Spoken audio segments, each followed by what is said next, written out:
Good afternoon. This is Allison Dunn. I am your executive business coach and owner at Deliberate Directions. Today, I have the pleasure of speaking with Isaac-Moorehouse. Isaac is the CEO of Crash, the career launch platform, and the founder of Praxis, a startup apprenticeship program. Isaac is dedicated to the relentless pursuit of freedom. I am a New Hampshire girl, live free or die, so I love that. When he is not with his wife and kids or building his company, he can be found smoking cigars, playing guitars, reading, writing, getting angry watching sports teams from his home state of Michigan, and enjoying the beach. Thank you for writing that great intro. That was kind of fun to read. So you're a cigar and guitar guy, yes? Absolutely. If I get some time to relax. Oh, good deal. Fantastic. Well, I just want to also quickly highlight, as far as I can tell at this point, you have authored 8 books. Is that correct? Authored or co-authored, yeah. I don't get all the credit. Fair enough. So I'm hoping we can dive into some of the details that you've co-authored or authored in those. So you are the founder of a couple of organizations, and I guess the first one I'd ask you about is tell us a little bit about Praxis. Yeah, Praxis is an apprenticeship program that we created it's been almost 6 years since we first got Praxis going. And the idea was for young people who want to start their careers, going and sitting in a classroom for 4, 5, 6 years doesn't really get you much closer to knowing the things you need to know to get that first job. It gets you this piece of paper, but you really don't come in with very many skills, and increasingly no one is hiring you based on that piece of paper. And so I had worked with all these college students and seen them graduate and seen them struggle to find work or to put their skills to use. And business owners are always telling me, hey, I'm always looking to hire good people, but nobody has the right skills. And so I thought, what if we could create something that was in the shortest amount of time possible, actually delivering the skills that are relevant for professional careers. And the idea of apprenticeship is very old, but somehow it's kind of been relegated. The only industries that still use that model are either the skilled trades, plumbing, electrical, et cetera, or things like medicine, for example, which has a lot of schooling you have to do first, but then you do the apprenticeship. And anyone will tell you it's that apprenticeship component where you really learn. It's the on-the-job learning. And so we put together this program where there's a 6-month professional boot camp, which is all done remotely. It's all done online, which is really just to get people the basic things that you need to function in professional roles. And the roles we're mostly dealing with are at growing companies. They tend to be tech startups, but they're non-technical roles like sales, marketing, customer success, basic skills like how to use basic software tools that are used in the workplace, and calendar scheduling, and the mindsets of delivering value to customers. And then the second 6 months of the program, we place people with startups, and they are apprenticing full time in those roles. And at the end of the program, 95% of our grads are getting hired full time. What a neat model. Did you go about it to design it for those who are going to be the apprentice, or did you go about it designing it for those who needed? Or, where did it start? Yeah, no, that is such a good question. And we designed it from day one for the job seeker, for the young person trying to start their career. And that's been a big distinguishing factor, because I think a lot of the things out there, especially in the find a job sort of arena, whether it's jobs boards or services trying to help people prepare their resumes and things like that, they tend to start with the needs of the companies and say, okay, what do companies need? How can we kind of get people to look like that? And that's not a bad business, but we felt like there's this huge void. There's hardly anyone asking, what do the young people who are entering the market need? And really, before they can jump through all these hoops that companies want, they need to know what they're looking for and have a bit of a discovery process to even identify roles that are interesting to them. If you're 19, 20, 22, and you go scan a jobs board, most of those roles don't mean anything. Business development representative. What does that mean? So trying to have more of a process of helping people say, hey, given your interest in this and your skill at this, you might want to look at this and look at this. And if you want that kind of role, here are some skills you're going to have to show and some things you're going to have to do to get it. And here, why don't you take a chance? Take a 6-month apprenticeship there, treat it experimentally. So it was definitely geared towards, first and foremost, the pain point felt by young people who are looking to start their career. And then as a secondary effect, it increases the quality of talent that companies are able to get. Interesting. So you've created kind of this 6-month, 2-semester type boot camp program where half the time they're in learning mode, and then are they inside an organization for the entire 12 months? Yeah, so the first 6 months they're not. They can be anywhere, and they're engaging in everything online, and they're kind of building up a profile of skills. And then the second 6 months, they are living and working wherever their business partner is located, where we find them an apprenticeship. And they kind of go through a process of interviewing with several different businesses and sort of learning to pitch themselves and sell themselves until they get one or more offers from companies in our network to apprentice with them. And so, we either have to find a company, in where you already live, or, as is usually the case, you're moving somewhere across the country for that 6 months, and you're living and working right there on site at the company. So you're working with apprentice. Is there apprentice who are anywhere in the U.S.? What's the proper term for that? Yeah, apprentices. Okay. Yeah. That's great. So who right now is applying, and are you finding that it's equally of interest to go through this type of boot camp, even if you've already been to college?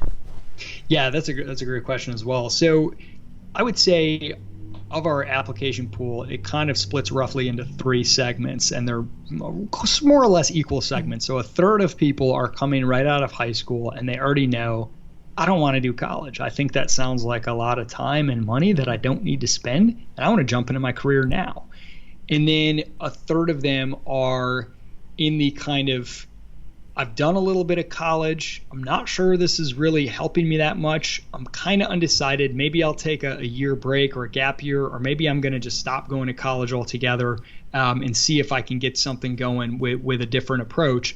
And then a third of them are college graduates who are, hey, I've got a degree, but that doesn't by itself. First, I don't really know where to put it. If it's like a degree in something like business or some kind of liberal arts, it doesn't really give you a ton of direction, and you don't really know what skills you have or can apply to different jobs. And so that's a good third of our participants are coming out of college and still need to figure out a way to get started in their career. Okay, fantastic. From the standpoint, and forgive me if I'm asking this in a way in an element that you don't handle. So, are you working to help hire for organizations? Yeah. So it's not so much. Typically it's not like a company will come to us and say, hey, I need this many people in this role, and we go and find them. It's usually the other way around. And this is kind of what we're trying to do, is flip the career process on its head and make it more individual centric versus company centric. So what we do is we find people who are hungry and eager and willing to launch their career, and they've got kind of the right raw attributes. And you don't need a lot of skills or experience ahead of time, but you got to have the drive and work ethic and be committed, almost like a fitness trainer would want you to be committed to the process, even if you come in and you're not really fit to start with. And so we help those seekers figure out what they're best at, how to do some projects and learning that best showcase those skills. And then we go out to companies, and we have a lot of them in our network that we're always, have worked with us before and are interested in more, and new companies that we're always going out and getting and saying, hey, given that you're looking for this, take a look at this person. And we try to show them something that is too good to ignore. If we have participants put together projects and pitches for them, because they know if they've been in contact with Praxis, they know that we're going to be sending them some people to take a look at. But it's really us pushing people that we think are a good fit to the right opportunities. It's more of that than companies coming to us and saying, here's what I need, and then us going out and trying to find it. Interesting. So from the standpoint of your people who are going through the boot camp, how many do they go through as a cluster or a cohort, or is it synergistic in that way, collaborative? Yeah, they launch in monthly cohorts. So every month there's, 10, 15, just depends on the month.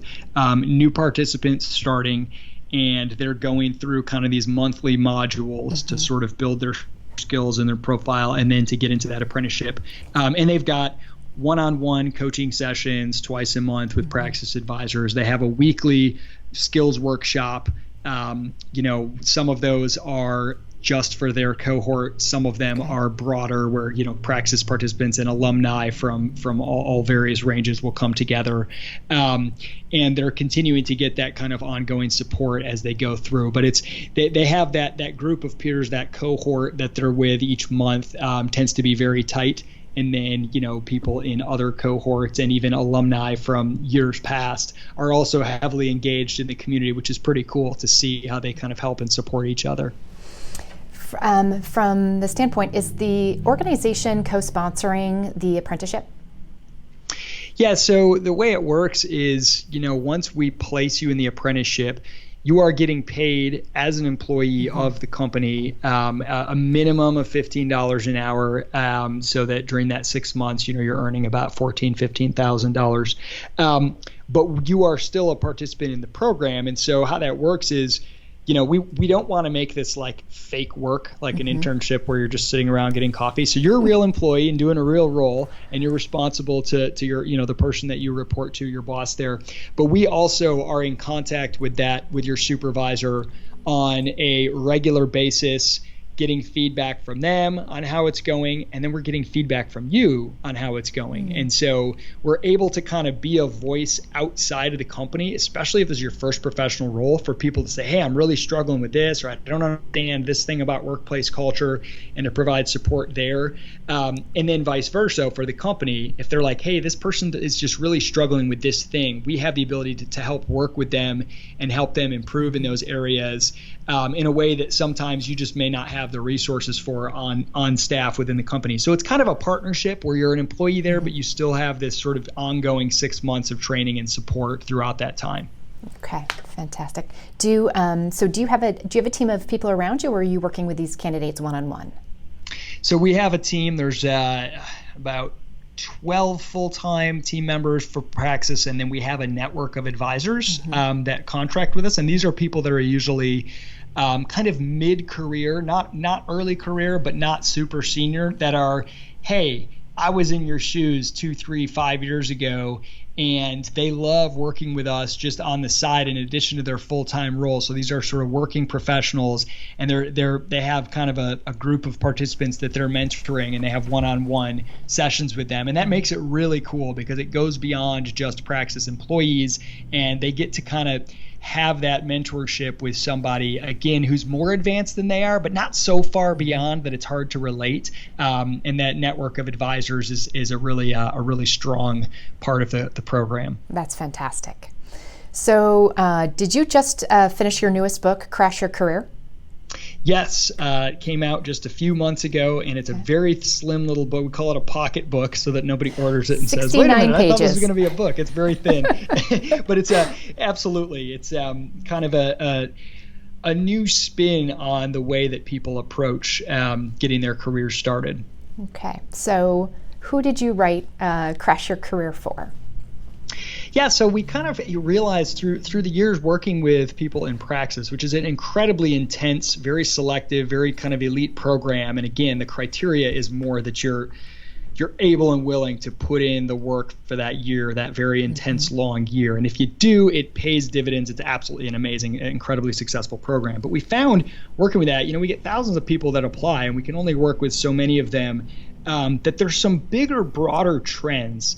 And we often found that things that we were blogging about, or things we were telling people who were applying to Praxis who didn't end up doing it for whatever reason, that there's a lot of value in just sort of giving away, hey, look, if you were to do it on your own, here's the playbook. Here's what you should do, right? Because we're not interested in being some kind of, we only tell you the secrets if you get into the program. I mean, again, I think the fitness analogy is really similar, right? Like, if you can work with a top fitness trainer and you're committed and you know that if they'll work with you, you're going to get results, by all means, go for that. But not everybody's in a position where they can do that. So the next best thing is to say maybe that fitness trainer is blogging or making YouTube videos telling you how they do what they do. And you can try to do it your own, DIY at home. And so the idea, and this is what the new company Crash is all about, and this book sort of kicks it off, is what are the most basic things that we have learned working with Praxis participants that we can go tell to the broader world and say, look, if you want to launch your career, even if you can't do something like Praxis, you can still make this happen. And so it's for anyone who's really trying to get started and find their first professional job, whether they're coming out of college or high school or grad school, whether they've been working for a few years at a coffee shop or someplace that they don't see as a real career, but it's just kind of where they are now, and you're ready to start on a job that's kind of a stepping stone to a career, and you're really not sure where to start, how to get started, how to compete with hundreds and thousands of people that apply for every job. You're just tweaking your resume and sending it out and applying over and over, and nothing is happening. There is a better way to go about that process, and this book is kind of for the people who are looking for that. You've led right into my next question. So when you're one out of 100 applicants going after a job, what do you teach what do you teach them to get noticed? Yeah, absolutely. So the first thing is to sort of step back and say, let's not take for granted all the existing apparatus, this kind of idea of you sort of sit through the education process and get your various certifications and degrees, and you add bullet points to your resume, and now your resume is ready and complete, and you make sure it's formatted, and then you go on to jobs boards and you submit it to all these different applications, and it's just a numbers game, and you wait for somebody to call you back. And it's so painful. And it's so painful. And we say, scrap that whole thing. The average person, just looking up some of this data, the average person applies to 150 jobs before they get an offer. Wow. Most jobs are not filled. 70 to 80% of jobs are not filled with people who come through the application anyway. It's usually word of mouth referrals or some side door, so to speak. People it takes people on average 92 days, I think it is, of job hunting to get that interview or that first offer.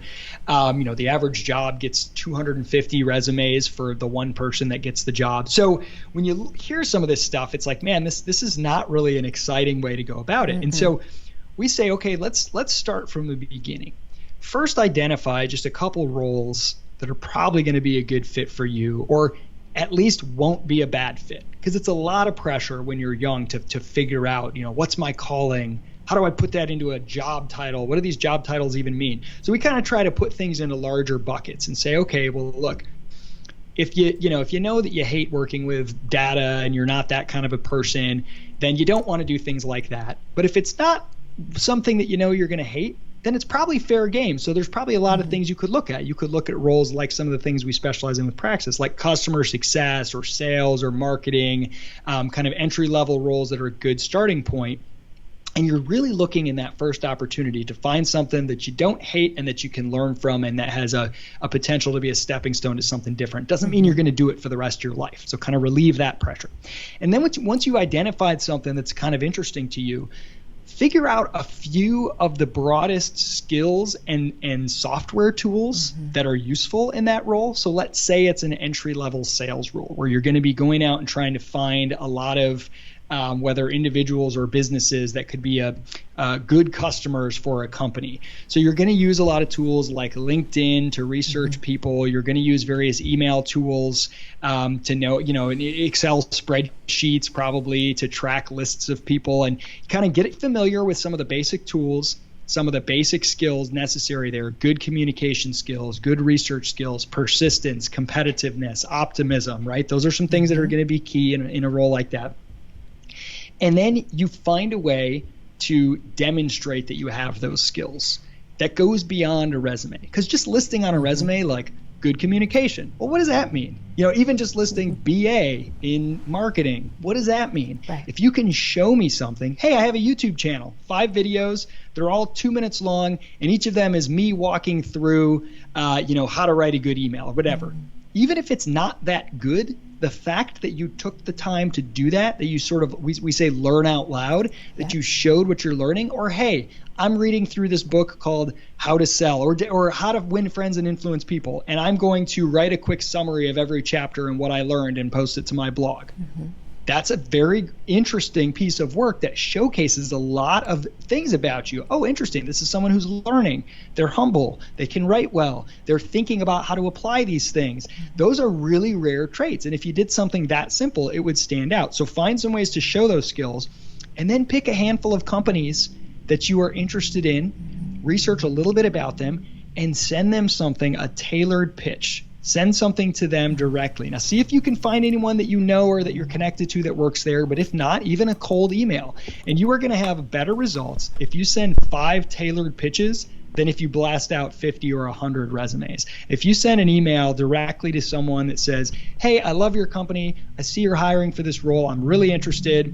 Here's a few things that I've created. By the way, I made this PDF for you that describes what I think, your customers love about your product. Let me know if we can talk. Doing something like that, it makes it really hard for somebody to say no to you. They're going to be like, wow, okay, well, this person took the time to make this for me. I guess I should at least give them an interview. And we use the dating analogy a lot. Like, if you're trying to get a date with someone, you don't walk up and hand them a list of bullets and say, these are the 10 reasons I'm highly dateable. Give me a call. Instead, you walk up and you say, wow, you are interesting to me. Tell me about you. I'm very interested in you. I like these qualities about you. I would love to get to know you more, right? You talk about them, and companies are the same. People tend to approach it and say, here are the things that make me a good candidate. Please hire me. And that doesn't come across like it's very generic. It feels like you're blasting this to everybody, because most people are, versus if you come and say, wow, Isaac, I heard you on this podcast interview.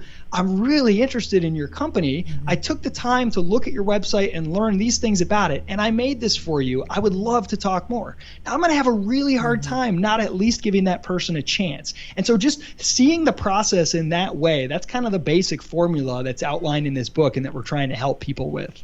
That's awesome. I have to admit that I think every position I've ever gotten has been through a tailored pitch of some way. I've never actually sent my resume anywhere. And my resume is really bad, actually, if I had to say. I went to find mine. I can't remember. It's been probably 15 years since I ever updated one or used it. And I don't think I have ever gotten a job from submitting a resume. It's always been somebody told me, hey, this job is really, I know somebody, they're looking, you might be a good fit. And then I ask them, tell me more about it. What do they want to see? And then I try to pitch them something. Yeah, absolutely. So the statistic is 3.6 million students will be graduating this month from high school. So what would be what would you suggest that they do coming into the workforce? Yeah, I think the first thing is try to get out into the world and get some experiences of any kind, some professional experiences, because that's the way you're going to start to learn where your interests and abilities intersect with opportunities in the market. It's really hard to sit in a classroom or look through a course catalog and try to decide, what are going to be some good professional opportunities, whether you're going to go to college or not. To have an idea of where you might want to look for your first steps. And again, this isn't talking about what you're going to do in 20 years. That probably doesn't exist yet. Right. It's really, what is your first sort of career step? What might be a good place to start? And the best way is to go and try things. It's amazing to me and frankly kind of tragic how many people I meet who might do something very, very high and high cost, like say law school, and they go to college, they go to law school, and they come out, and with law school in particular, you're going to have like $250,000 of debt most of the time, and they start working that first law job, and only then do they realize they hate it. Oh, right? no. And they're like, ooh, maybe this was a mistake. But now there's no other way to pay back that debt. And so if you could say, before you make all those steps, go volunteer at a law firm to intern, to job shadow, to apprentice for a summer, for a year. And then you can find out, I actually don't like this. Well, what might I like? Now try something else. And to sort of get some of that experience so you have context for these things. And so that you also know what is valued on the market, because it's very different from what's valued in the schooling system. And that's the sooner you can realize that, the better. Otherwise, if you come out and you're like, I got my shiny degree, I got good grades, what? Nobody wants to pay me for that? It can be very hard, and it's a lot of disillusionment. Right. So get as much experience in the market as you can. And today that's really easy. I mean, you can even go on like a freelancing website, Fiverr or whatever, and say, oh, I think I like designing graphics for people. Let me just post and say I'm willing to do this for $50, and let's see, maybe nobody responds. Let me test out some different things. Maybe somebody does respond and I realize it's not fun designing graphics for people, or maybe people are paying me tons of money for it and I realize I can go all in on this. Like, have a more experimental, exploratory mindset, I think, rather than this pressure to like look at books and majors and pick your future. For sure. One of my common things that I realize when, I work with a lot of business owners, and not all of them have, certainly most of them don't actually have college or university experience. And even going through the process of, you're going to learn some way, you're going to learn by doing, or you're going to learn by paying, the education side. And much of this, if you want to buy a restaurant or launch a restaurant, you should have worked in restaurants first, right? Yes. Learn from someone else, for sure. From the standpoint of just internships and apprentices, I know that there's a ton of college students who work for free on internships, right? They run and get coffee and don't have a lot of description. So I love this shift of that to an apprenticeship. How accepted has that been in the market? Yeah, it's interesting because in practice, the companies that we place people with, they love this, and they're absolutely loving it, and they're finding a lot of success with it in terms of the way that they experience it. Now, the label apprenticeship, which is what we use, and we kind of use that to define the structure, like, hey, this is somebody who, it's not just an intern, they're not just kind of here for a summer and gone, and you can sort of, maybe they get some real work, maybe they don't. No, there's accountability. They have a deliberate intention to try to turn this into a full-time role if they find out that they're a fit and they're doing well, and that the employer sees this as sort of onboarding someone to stay at the company long term. But during this phase, this 6-month apprenticeship phase, we understand that they're going to have a higher learning curve. We're going to be getting a lot of feedback and trying to make that work. When we structure it that way, it's very, very successful, and companies are responding very well. Now, that hasn't really translated much into a broader market awareness of the term apprenticeship. Like, if you use that term, almost everybody's going to think you're talking about like welding or plumbing or something. Exactly. Yeah, absolutely. Exactly. Yeah. So, we're kind of trying to bring that out mainstream and to try to get more people thinking that way.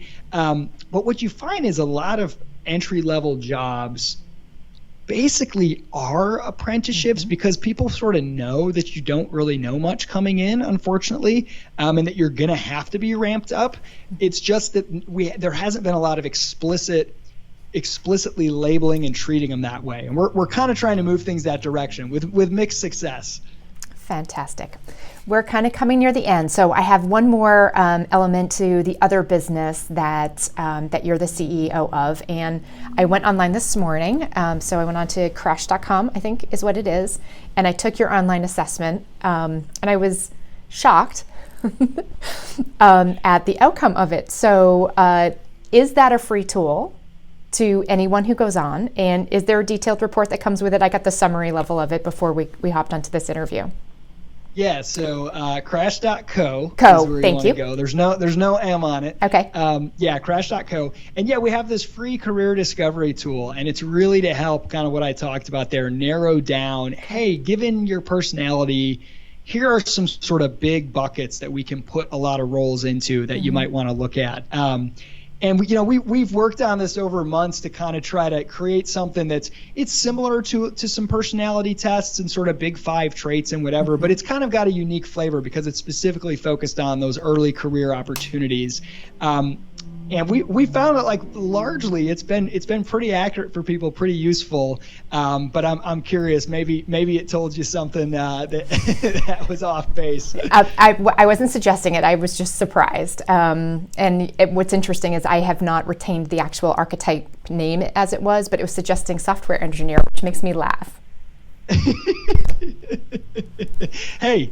You never know. Yeah, we kind of try to break it down into, and again, I think the further you are in your career, probably the less useful it is because you already have more specific information about how your skills can be applied. Right. But the earlier you are, the more that I think something like this can help you at least hopefully eliminate a few things that are probably not a really good fit. Like if you're really, really introverted, really detail oriented, there are certain things like, sales, for example, that probably won't be that good of a fit, or you're going to need to work really hard to make them a fit. Yeah. If you're very outgoing and competitive, you like to talk and communicate a lot, you work fast, it's kind of my MO, then sales might be a good place, So it's kind of a fun tool. I encourage everybody to go check it out at crash.co. And that's just sort of the first exploratory component of this. And then we have a skills profile that we're continuing to work on and refine and find better ways to help people use it. But essentially, instead of a resume, if you can create something tangible that has a little bit of you just describing who you are in a video so people can see and hear you, showcasing some of the things you've done, whether it's blog posts or book reviews or some software tools that and then the ability to actually create tailored pitches for individual companies on top of that. You can do all of that for free at crash.co. That's fantastic. Those are some fantastic tips, especially for our graduates that are coming into the marketplace. Isaac, thank you so much for your time this afternoon. I definitely want to make sure that we include a link that you would like our listeners to check you out at. What would that be? Yeah, they can go to crash.co, and I think there's the blog is there. There's a link to the book there, some podcast resources. My personal website, I blog there every day, but it's not always related to this kind of stuff. So if you're really curious, you can go to isaac-moorehouse.com. But I would probably just say go to crash.co. That'd be the most relevant. Okay, fantastic. Well, I, again, appreciate your time today, and I am excited to see your future growth. Thank you so much. Okay, thank you.